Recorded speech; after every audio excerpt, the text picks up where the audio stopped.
Hi guys, Maid of Tarot here. Welcome back po for your kapalaran sa pag-ibig. Para po ito sa mga fire signs, Aries, Leo, and Sagittarius.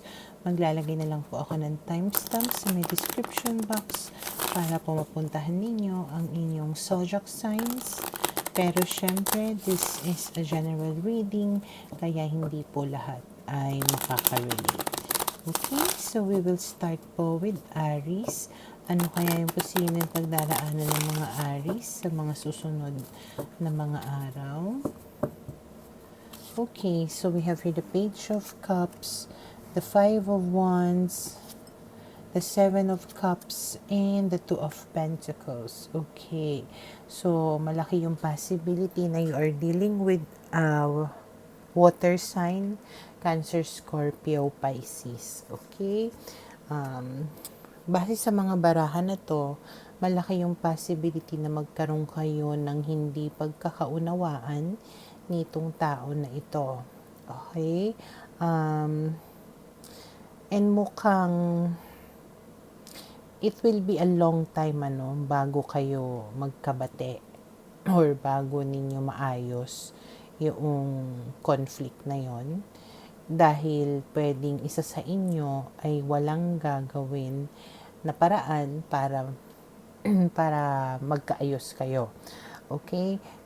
Pwedeng malaki yung chance na ikaw tinitimbang mo or ina-assess mo yung mga bagay-bagay or kung ano yung dapat mo na gawin na approach sa tao na ito para masolusyonan yung problema. Okay? Or pwedeng iba lang talaga yung priority mo or priority niya, at as of the moment parang hindi kayo masyadong siguro atat na ayusin kung ano man itong problema na ito. Okay? And then we have here the Eight of Wands, the High Priestess, the Page of Pentacles, and the Nine of Swords. Okay. So, eventually, hindi makakatiis itong tao na ito and mag-reach out siya ulit sa'yo, makikipag-communicate siya ulit para kumbaga siya na yung gagawa ng paraan or siya na yung magsasabi sa'yo kung paano ninyo aayusin yung problema ninyo. Pwede rin na hindi rin siya napakali dito, parang na-stress din siya kakaisip about the situation. Okay? Kaya parang sasabihin niya sa'yo yung tingin niya na best solution to whatever problem na meron kayo. Okay? And then we have here the Seven of Swords, the Knight of Cups, and the Eight of Swords. Okay, so malaki rin yung possibility na medyo siguro nakukonsensya na siya sa ginawa niya sa'yo kung halimbawang siya yung may ginawang kasalanan, no? Kaya kayo nagka-problema. And mukhang dahil doon, parang kikilos siya para maiparamdam sa'yo yung sincerity niya or yung pagmamahal niya or kagustuhan niya na magkabati kayo. Yun ay dahil sa ayaw ka rin talaga niyang mawala or ayaw ka niyang pakawalan. And of course, you will feel helpless once na gumawa siya ng paraan at parang hindi mo rin mapipigilan yung sarili mo or hindi mo rin siya mariresist. Okay? So, we have here the Death card and the Strength card. So, ibig sabihin, may mga pagbabago na mangyayari sa inyong relasyon or pwedeng dun sa problema na meron kayo na siyang magpapatibay doon sa inyong connection. And then we have here the Devil. Again, itong dynamics na to or itong connection na to, hindi siya madaling iwasan, pakawalan, na there is a bond between the two of you or let's say na soul connection na mahirap i-resist, mahirap takasan. Kaya kahit nasabihin natin palagi kayong nag-aaway or nagiging toxic na kayo, something will keep on pulling you back together. Okay? So, for now, ito yung nakikita ko na posibleng mangyari sa mga Aries.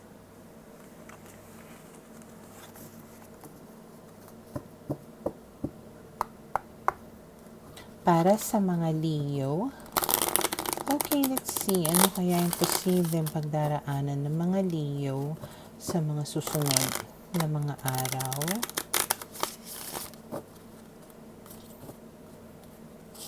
Okay, we have here the Knight of Cups, the Six of Swords, the Ace of Pentacles, and the Four of Pentacles. Okay. So, base sa mga barahan na to, maaaring merong mga magagandang pagbabago na mangyayari sa relationship ninyo, na mukhang mas magiging kalmado ka, mas magiging kampante ka. Yun ay dahil sa makikitaan mo siya ng effort or sincerity sa mga susunod na mga araw. Makikita mo na talagang gumagawa siya ng mga way para maiparamdam sa'yo yung kanyang pagmamahal. Okay? And medyo medyo borderline na may pagka-possessive, obsessive yung datingan niya. Pero para sa iyo, ito ay parang nagpapakalma sa iyo. You feel super secured kasi feeling mo talaga minamahal ka niya dun sa mga pagiging controlling niya ng onte, parang pagiging possessive niya of you, ganyan. Parang feeling mo nga haba-haba ng hair mo. Okay? And then we have here the Nine of Cups. Again, nasabi ko na yan, the Strength card, the Six of Wands, and the Death card. So, makakaramdam ka talaga dito ng satisfaction, okay, happiness, and then Strength card, you feel like nagiging matibay yung relationship ninyong dalawa, lalo na nga at nararamdaman mo na pinapriority ka, na sobrang binibigyan ka ng atensyon at oras, ganon, na maaaring nagkakaroon ng mga magagandang pangyayari or pagbabago sa inyong dalawa. Okay? And then we have here the Tower, the Devil, and the Four of Swords. Ayun nga lang, sadyang may mga bagay na hindi ninyo kontrolado na maaaring mangyari, na maaaring susubok na naman sa inyong relationship. Okay? Hindi ko lang sure kung ano itong kaganapan na to. Maaaring it has to do with bisyo or temptation, ganyan. Pero we have here the Four of Swords, which means na kailangan mo lang kumampante, mag-relax, ganyan. Or wag masyado siguro na patulan, ganun. Or wag mo munang isipin hanggat hindi pa ito nangyayari. And then we have here the Five of Cups and the Page of Swords. Especially if you are dealing with an air sign, Gemini, Libra, and Aquarius. Masyado kasing itong tao na to, pwedeng curious masyado, may mga bagay na gustong i-experience, alamin, na maaaring yun yung magpahamak sa kanya. Pero pwedeng pagsisisihan rin naman niya yung mga bagay na yun, no? Na maaaring ma-realize niya rin na mali yung ginawa niya, kaya parang hihingi siya ulit ng tawad sa'yo, at parang gagawa ulit siya ng paraan para mapatawad mo siya. Okay? And then we have here the Wheel of Fortune. Yeah, it's like yung connection ninyo keeps on changing. Parang palaging magkakaroon ng ganap, ganyan, mga pagbabago. And yung iba sa inyo, hindi ko alam, may pumapasok na parang gambling na issue, ganyan. Kaya siguro, it's best na iwasan ninyo yung sugal. Okay? So, for now, ito yung nakikita ko na posibleng mangyari sa mga Leo.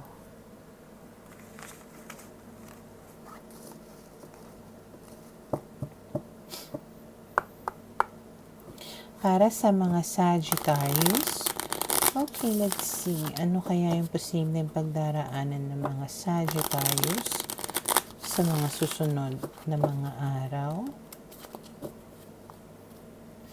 Okay, we have here the 8 of Swords, the 3 of Swords, the 5 of Swords, and the Wheel of Fortune. Okay, kung ikaw ay halimbawang heartbroken pa din, helpless pa din, or tipong nasaktan dahil naging sinungaling ang inyong person sa inyo, nagkaroon ng third party situation. We have here the Wheel of Fortune, nagsasabing maaaring magbago na ang takbo ng iyong buhay or buhay pag-ibig. Okay? And then we have here the Page of Cups, King of Cups, 7 of Pentacles, and the Knight of Pentacles. Dahil meron kang makikilala na bagong tao, okay? Malaki yung possibility na itong bagong tao na to ay water sign, Cancer, Scorpio, and Pisces. Okay? Ngayon, pwedeng magka-developan kayo nitong tao na to, pero hindi siya yung mabilisan na proseso. It will take time. Okay?